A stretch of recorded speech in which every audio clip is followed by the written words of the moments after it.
Baik Bapak Ibu, sebelum kita memulai acara, mari kita awali niat baik kita, kajian kita dengan membaca basmalah bersama-sama. Bismillahirrahmanirrahim. Untuk itu, waktu dan tempat kami persilakan kepada Bapak Profesor Abdul Somad LCMA.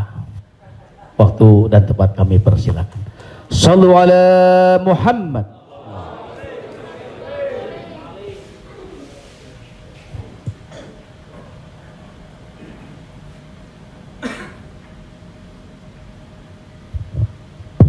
Bismillahirrahmanirrahim. Assalamualaikum warahmatullahi wabarakatuh. Alhamdulillah wassalatu wassalamu ala Rasulillah wa ala alihi wa sahbihi wa man da'a bi da'watihi wastanna bi sunnatihi ila yaumi liqa'i rabbih. Rabbi shrah li sadri wa yassir li amri wahlul 'uqdatam min lisani yafqahu qawli. Man lam yashkurin nas lam yashkurillah. Siapa yang tidak berterima kasih kepada manusia berarti dia tidak bersyukur kepada Allah. Rumahnya kita tempati, makanannya kita makan, keluarganya kita datangi. Man ahsana ilaikum, siapa yang sudah berbuat baik kepada kamu, fakafi'uhu, balaslah. Fa illam tajidu, kalau kamu tidak sanggup membalasnya, fad'u lahu, doakan dia. Untuk almarhumah Profesor Dr. Hajjah Tuti Alawiyah beserta bapak, beserta keluarga yang sudah mendahului kita. Al-Fatihah. A'udzubillahi minasyaitonirrajim. Bismillahirrahmanirrahim. Alhamdulillah rabbil alamin. Arrahmanirrahim maliki yaumiddin. Iyyaka na'budu wa iyyaka nasta'in. Ihdinas siratal mustaqim, siratal ladzina an'amta 'alaihim ghairil maghdubi 'alaihim waladdallin. Amin.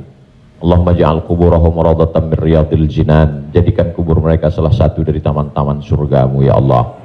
La taj'al quburahum hufratan min hufarin niran. Jangan jadikan kubur mereka salah satu dari lubang neraka-Mu ya Allah. Allahumma ja'alna minal ladzina yastami'una al-qawla fayattabi'una ahsanah. Jadikan kami orang-orang yang mendengarkan ucapan yang baik lalu mengiringinya dengan amal yang baik.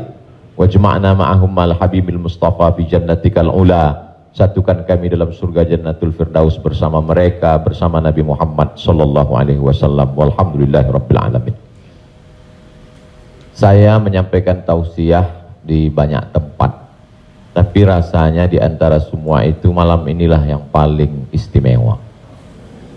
Karena saya bisa bertemu langsung dengan orang-orang yang pernah mengisi sebagian dari hidup saya pada saat saya sekolah dulu, pada saat saya sedang di perantauan, pada saat saya sedang susah, mereka pernah menghibur saya. Dan hari ini saya melihat wajah mereka. Ketika itu ada namanya grup Bagito. Tidak pernah terlintas di pikiran akan ketemu. Hari ini bertemu bertatap muka. Candaannya cerdas. Ada kritik-kritik di sela kelucuan. Yang bisa menangkap itu orang-orang yang cerdas. Lalu kemudian ada Mas Komeng. Beliau kalau bicara nyeletuk hampir tidak ada jedanya. Tawa yang lama belum habis sudah disusul dengan yang baru. Kemudian ada pula Bang Dery, kemudian ada Bang ujungnya yang ingat, Bang Sipit, Rudi Sipit, ada Bang Bopak Castello, ada pula Bang Ginanjar, kemudian yang gini-gini aja belajar, ada Bang Tigor, yang tidak pernah terlintas pikiran akan ketemu Bang Tigor. Malam ini ketemu, berfoto.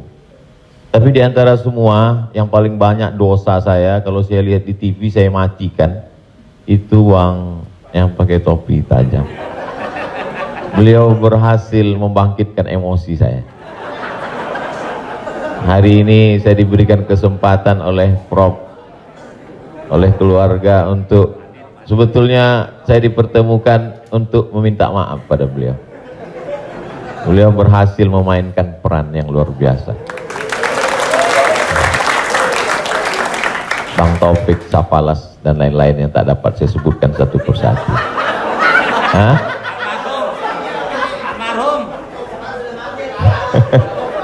Taufik Lala, Taufik Safalas sudah duluan. Bedanya, yang sekarang-sekarang saya hampir tidak banyak kenal, saya tidak menonton TV. Saya tidak mengikuti lagi. Kenapa dengan abang-abang yang sekarang saya kenal, ini masa dulu, masa lama. Jadi saya waktu itu masih mengikuti mereka, dan dibandingkan dengan yang sekarang, lawakan mereka itu natural, tidak dibuat-buat. Lalu kemudian sekarang saya lihat ada fenomena menjatuhkan orang, menjatuhkan tokoh, menjatuhkan, bahwa dalam candaan itu ada menyebut, ya, tapi tidak sampai seperti sekarang. Mengerikan sekali. Lalu kemudian mereka dulu itu lebih natural, kemudian candaan mereka itu tidak menyentuh agama. Sekarang begitu mudahnya orang menjadikan agama sebagai candaan. Apa yang terjadi sebenarnya? Jadi ketika kita mengatakan ini tidak boleh, ini haram, maka kita mesti menunjukkan yang boleh itu mana. Maka saya berharap mereka bangkit kembali, segar kembali seperti dulu.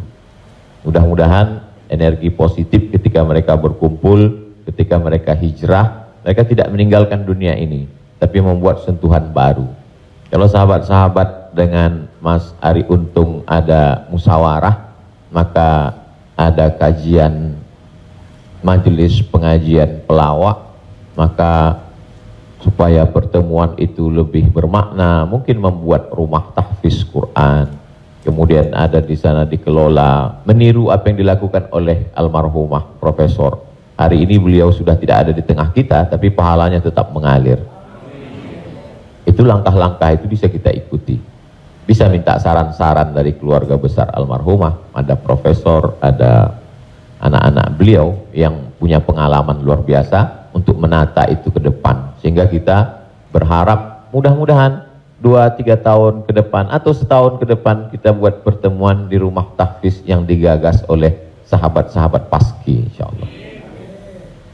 Lalu kemudian saya diminta untuk menyampaikan, apakah Rasulullah dan para ulama itu dalam menyampaikan risalah dakwah berinteraksi itu serius-serius saja? Kalau melihat wajah mereka sangar, ceritanya neraka saja. Apakah begitu? Suatu ketika Nabi SAW sedang duduk, kemudian dia katakan, la yadkhulul jannata ajuz, orang tua tidak masuk surga. Menangislah seorang nenek-nenek karena dia sudah tua. Lalu ditanya, kenapa kamu menangis? Karena Nabi mengatakan orang tua tidak masuk surga. Lalu Nabi tersenyum. Kata Nabi, maksudku bukan itu. Maksudnya orang sudah tua, nanti ketika di akhirat dia jadi muda lagi.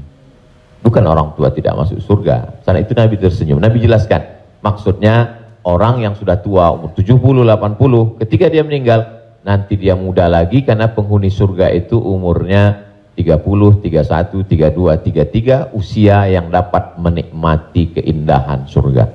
Logis, masuk akal. Kalau umur 80, 90 masuk surga dikasih kacang goreng, apa yang mau kita kunyah? Apalagi bidadari, mau diapain? Nah, jadi Nabi itu logis. Suatu ketika Nabi sedang duduk, datang seorang laki-laki, halaktu, aku celaka ya Rasulullah. Kenapa? Kata Nabi. Maaf, karena aku berhubungan dengan istriku di siang Ramadan. Kalau begitu engkau syahraini mutatabi'aini, kau mesti puasa 2 bulan berturut-turut sebagai hukuman karena engkau melanggar larangan melakukan hubungan di siang Ramadan. Kata dia, sedang 1 bulan aja aku tidak tahan ya Rasulullah, apalagi 2 bulan berturut-turut. Kalau begitu engkau ganti dengan memberikan makan fakir miskin sebanyak 60 orang. Kata dia, aku pun termasuk fakir miskin, aku tidak sanggup memberikan mereka makanan. Lalu Nabi pergi ke belakang mengambil kurma, Nabi berikan. Ini kurma, pergi pulang ke kampung, berikan kepada orang yang ada di kampungmu. Kata dia, di kampung itu aku yang paling miskin ya Rasulullah. Lalu kemudian Nabi tersenyum, hatta badat nawajizuhu. Nabi tersenyum sampai nampak gigi gerahamnya. Artinya dia tersenyum melebar. Nabi, padahal ini sesuatu yang terlarang, tapi melihat perbuatan dia, maka Nabi tersenyum. Artinya Nabi pun juga punya rasa gurauan. Bedanya Nabi tidak berdusta, tidak melakukan dusta hanya supaya ingin orang tertawa. Itu yang dilarang oleh Nabi SAW. Ada makna di dalam setiap ucapannya. Lalu kemudian ada seorang anak kecil, dia memelihara seekor burung pipit. Burung itu mati. Lalu Nabi mencandai dia, menggurau dia supaya dia tersenyum. Kata Nabi, Ya Aba Umair, ma fa'alan Nughair. Biasanya anak kecil dipanggil namanya saja, tapi ini dipanggil anak kecil. Kalau dipanggil bapak-bapak, bapak-bapak, mas, gimana kabar burung pipitmu? Nabi ingin menghibur hatinya. Jadi Nabi menghibur dengan kalimat-kalimat yang tidak lazim digunakan pada anak-anak biasa, dipakai untuk anak itu karena ingin menyenangkan hatinya. Jadi metode itu juga yang saya pakai dalam sebagian tausiah saya. Masyarakat kita ini sedang letih. Di rumah dia tertekan, di jalan dia kena razia, di kantor dia ditekan atasan, dia ke masjid mau menyegarkan pikiran, langsung begitu masuk neraka. Jadi di mana lagi aku mau mengadukan kesulitan hidupku? Jadi oleh sebab itu kalau sahabat-sahabat melihat tausiah saya, kenapa Ustadz masukkan unsur selama itu adalah bagian dari, bukan ada unsur dusta di dalamnya. Lalu kemudian kita mengenal ada ulama-ulama mazhab. Di antara ulama mazhab yang paling tua 4 mazhab, Hanafi, Maliki, Syafi'i, Hambali, Imam Hanafi. Namanya Abu Hanifah, meninggal tahun 150 Hijrah di kota Kufah, Irak. Suatu ketika datang orang menjumpai Imam Hanafi. Imam Hanafi, ya, kalau saya mandi di sungai, saya buka baju dan pakaian saya, apakah saya masuk ke sungai itu menghadap kiblat atau membelakangi kiblat? Kata Imam Hanafi, hadapi saya bajumu itu jangan sampai dicuri orang. Jadi Imam Hanafi logis. Jadi orang dulu amat sangat takut membelakangi kiblat atau menghadap kiblat. Karena dalam Islam diajarkan kalau kamu masuk dalam toilet jangan menghadap kiblat, la tastaqbilul qiblata wa la tastadbiruha. Jangan menghadap kiblat, jangan membelakangi kiblat. Maka pada saat akan mandi pun dia juga ragu. Kira-kira kalau saya mau mandi apakah menghadap belakang? Kata Imam Hanafi logis saja. Yang penting selama kamu. Tapi jawabannya spontan. Mereka menyangka karena dia ulama besar dia akan keluarkan dalil, tapi dia sampaikan sesuatu yang ringan, yang biasa-biasa saja. Imam Ahmad bin Hambal yang dikenal dengan Imam Hambali meninggal tahun 241 Hijrah, makamnya di Baghdad, Irak. Suatu ketika anak dari Raja Baghdad itu perempuan, adik Raja Baghdad sakit. Maka dimintalah Imam Ahmad bin Hambal untuk meruqyah, membacakan doa-doa ruqyah. Imam Ahmad bin Hambal tidak mau dekat dengan kekuasaan. Dia takut rusak imannya, rusak akidahnya. Karena kalau terlalu dekat dengan kekuasaan, nanti berat mulut untuk mengatakan ini haram.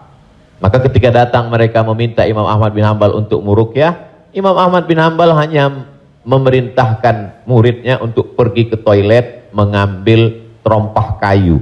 Kita kalau di toilet itu bagus pakai terompah, pakai sendal supaya kaki kita tidak menginjak bekas percikan air kencing, supaya jangan sampai ada was-was najis. Karena percikan itulah yang membuat setan berbisik, wudu'mu tidak sah, wudu'mu tadi terpercik. Maka kita Imam Ahmad bin Hambal ambilkan terompah kayu alas yang ada di kamar mandi toilet itu, suruh bawa ke rumah adik Sultan, adik Raja. Ketika dibawa, maka adik Sultan itu, mereka menganggap ini bercanda, tapi di balik candanya itu serius. Dan ternyata adik Sultan itu sembuh ketika melihat terompah kayu. Mereka heran, kenapa sembuh? Ternyata jin yang mengganggu adik Sultan itu takut dengan terompah kayu Imam Ahmad bin Hambal. Begitu Imam Ahmad bin Hambal meninggal dunia, adiknya kumat lagi dan jin itu tertawa. Kata jinnya, saya bukan takut sama terompah kayunya, tapi saya takut sama yang punya sendal ini. Dan dia sekarang sudah meninggal dunia. Cerita itu disebutkan oleh Al-Hafiz Imam Jalaluddin Abdurrahman As-Suyuti, meninggal tahun 911 Hijrah, dalam kitab Laqtul Marjan, bercerita tentang seluk-beluk kehidupan jin. Artinya mereka ada saatnya bercanda, dan di balik candanya itu ada serius. Dia ingin mengatakan kepada Sultan, kamu sibuk mengurus masalah ini masalah sepele, tidak perlu aku bacakan ayat kursi, cukup dengan sendal terompah kayuku pun jin itu sudah takut. Seringkali kita membacakan ayat kursi pada orang yang sakit, jinnya tidak pergi, karena perbuatan kita sama seperti jin itu, hampir mirip saja. Masa hantu ngusir hantu, kata dia. Lalu kemudian ada imam, namanya Imam Asy-Sya'bi. Imam Asy-Sya'bi ditanya oleh jamaah, Imam Sya'bi, saya mau bertanya. Apa pertanyaannya? Masmu imra'ati iblis, siapa nama istri iblis? Mereka berharap akan dapat jawaban yang luar biasa. Kata Imam Sya'bi, ma syahidna nikahahuma, kami tidak ikut jadi saksi waktu mereka nikah. Jadi mereka menganggap itu sesuatu yang ringan, padahal mereka ulama besar, ulama yang hebat. Ada saatnya mereka bercanda, ada saatnya mereka bergurau. Lalu kemudian Imam Asy-Sya'bi juga pernah ditanya, Imam Sya'bi, ya, kalau kami sedang ihram, bolehkah kami menggaru kulit kami yang gatal? Pertanyaan itu serius, karena kalau digaru nanti gugur bulu roma, bulu tubuh, nanti kena bayar dam. Kata Imam Asy-Sya'bi, boleh, sekedar menggaru boleh. Tapi pertanyaan terlalu detail. Ditanya, berapa kali garunya? Kata Imam Asy-Sya'bi, hatta yazhar azmu jildika, sampai kelihatan tulang kulitmu. Artinya dia ingin mengatakan, ya nggak usah nanya sedetail itulah. Tapi karena kamu tanya, dia kan, ya sampai nampak tulang kulitmu, garulah.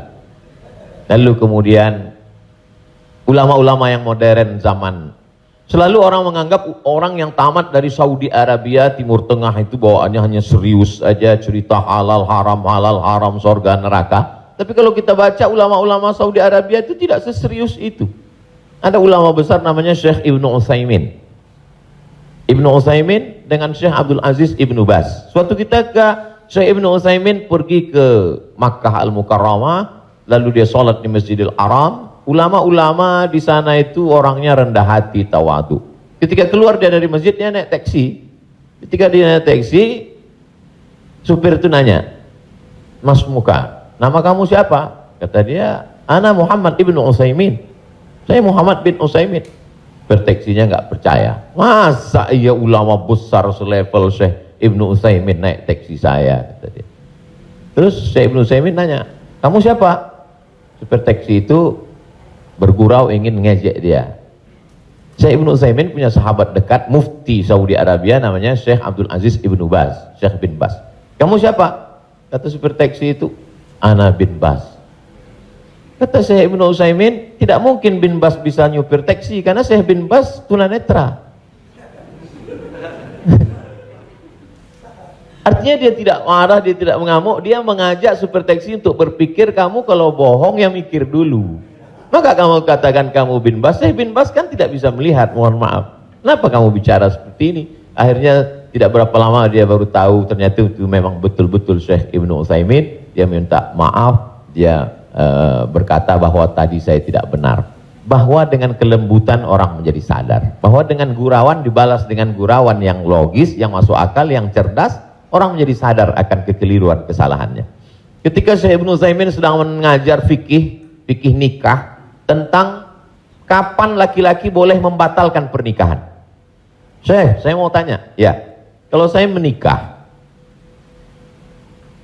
tanpa proses pacaran, lalu kemudian setelah menikah, setelah akad, ternyata istri saya itu ompong, tidak ada giginya, apakah boleh fasakh? Fasakh artinya pembatalan pernikahan karena tidak sesuai. Mereka berharap ini jawaban akan keluar dengan dalil bermacam. Kata Syekh Ibnu Utsaimin, bagus kamu punya istri tidak punya gigi, berarti dia tidak bisa menggigit kamu. Jadi ada pertanyaan-pertanyaan yang perlu kita serius. Itu juga yang ketika jamaah bertanya ke saya, Ustadz, Nabi Adam dengan Hawa ketika menikah Pak Kuahnya siapa? Jadi saya juga ikut metode para ulama terdahulu, menjawabnya tidak terlalu serius karena mereka. Begitu juga ketika dulu saya ditanya live di televisi, Ustadz, kalau nanti kita ke bulan, kiblatnya kemana? Saya bilang nantilah setelah di bulan baru kita keluarkan fatwanya. Lalu sebetulnya kalau mau menjawabnya simpel saja, kiblatnya kemana? Ya ke bumi. Ka'bah kan di bumi. Fawalli wajhaka syatral Masjidil Haram. Hadapkanlah wajahmu ke arah Masjidil Haram, menghadaplah ke bumi. Adapun ulama-ulama di tempat kita di Nusantara tidak terhitung bagaimana canda gurau mereka selama tidak dusta. Saya sampai di Kairo 5 September 1998. 1999 Kiai Haji Abdurrahman Wahid datang. Kami pun anak Indonesia ramai-ramai berkumpul di Solah Kamil Convention Hall. Di situ beliau bercerita tentang perjalanan dia ketika pertama kali sampai ke Kairo. Setelah itu dia tahun berikutnya menjadi senior anak lama. Dia mendapat kabar bahwa ada anak baru datang dari Gontor. Pendiri pesantren Gontor salah satunya Trimurti, namanya Kiai Haji Imam Zarkashi. Imam Zarkashi punya anak laki-laki namanya Dr. Kiai Haji Abdullah Syukri Zarkashi. Ketika itu Kiai Haji Abdullah Syukri Zarkashi menjadi mahasiswa baru di Al-Azhar Kairo. Sama-sama orang Jawa Timuran, maka Kiai Haji Abdullah Syukri Zarkashi soan ke Kiai Haji Abdurrahman Wahid. Lalu Gus Dur mencandainya. Bagaimana caranya? Ketika dia tahu ada anak baru datang, maka disuguhkan minuman. Kata Kiai Haji Abdurrahman Wahid, dia ambil gelas, dia usap gelas itu, dia bersihkan, dia mau kasih air minum, tapi usap gelas, maaf, pakai celana dalam. Tapi celana dalam itu celana baru dari kamar, baru, belum pernah dipakai. Dia cuma mau ngeprank, mau ngerjain. Akhirnya setelah itu tentu bagaimana respon tamu itu, karena segan, ini senior, dia tetap minum juga. Setelah selesai baru dia kasih tahu, itu tadi celana dalam itu baru, belum dipakai. Jadi tidak ada dusta, tidak ada bohong. Itu cerita langsung yang saya dengar ketika beliau datang pada tahun 1999. Jadi tidak menyangka bahwa mereka yang kita lihat sepertinya serius, ada saat-saatnya bercanda, ada saat-saatnya bergurau. Hidup ini sa'ah wa sa'ah. Begitu juga ketika saya sampai ke salah satu sekolah tahfiz Quran. Saya tanya seorang guru tahfiz, bagaimana ibu pengalaman mengajar sekarang? Kata dia, mengajar anak tahfiz dulu tidak sama dengan sekarang Pak Ustadz. Gimana Bu? Setiap 10 menit anak-anak itu mesti dialihkan untuk konsentrasi mereka ke yang lain. Setiap 10 menit setelah dia mengulangi hafalannya, saya mesti cerita, saya mesti mendongeng, saya mesti buatkan suatu cerita. Kenapa? Apa yang terjadi dengan anak-anak kita? Ternyata sudah tersetting di kepala mereka bahwa setiap 10 menit ada iklan. Pengaruh dari televisi. TV sudah merusak cara berpikir anak kita, dan saya tidak menduga sampai sedalam itu guru tahfiz bercerita ke saya. Jadi betapa kalaulah mas, abang yang punya kemampuan yang diberikan Allah Subhanahu wa Ta'ala, itu tidak bisa dipelajari, itu pemberian Allah. Bisa berpikir dengan sesuatu yang tak terpikirkan oleh orang. Nampaknya simple, nyeletuk segala macam, tapi itu hanya orang-orang yang diberikan Allah. Itu bagian juga dari nikmat yang diberikan Allah, tapi kalau salah pakai dia bisa menjadi laknat juga. Maka perlu orang untuk iklan dalam kehidupannya, tidak monoton sehingga dia menjadi bosan, sehingga dia menjadi jemu. Lebih dari 15 menit. Tadi saya diminta sebagai pengantar 15 menit. Ternyata bicara di depan orang idola-idola kita tak terasa waktu bagi saya. Yang mendengar mungkin sudah lama sekali. Itulah sebagai pengantar dialog kita. Tadi dikatakan bahwa kita akan ada tanya jawab. Terima kasih, mohon maaf. Assalamualaikum warahmatullahi wabarakatuh.